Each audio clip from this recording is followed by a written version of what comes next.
Ayan po guys, ang ating dinner. Ayan po.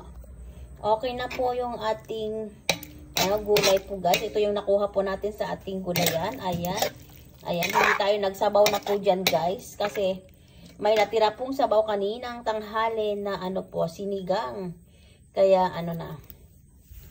konti lang po ang nilagay po nating sabaw dyan guys. Ayan. Ang sarap niya po guys.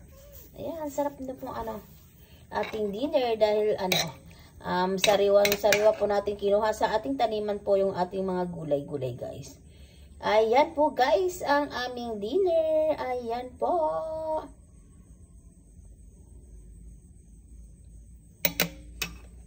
Ayan po guys. Tara guys, kain na po tayo. Ayan po guys. Ayan.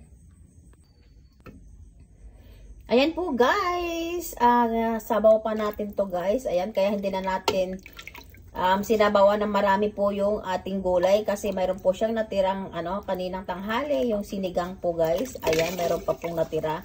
Ayan, kaya hindi na po natin sinabawan ng madami yung gulay po natin guys dahil may sabaw na po tayo. Ayan. Pinainit na lang po natin guys para masarap mamayang higupin ang sabaw. Tapos may gulay. Ayan po guys. Ayan po guys ang aming dinner. Ayan. Ayan, hindi na po tayo nagsabaw doon sa masyadong ayan po guys. Ready to serve na po.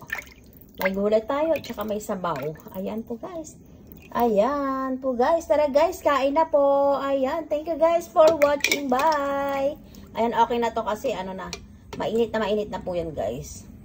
Thank you po.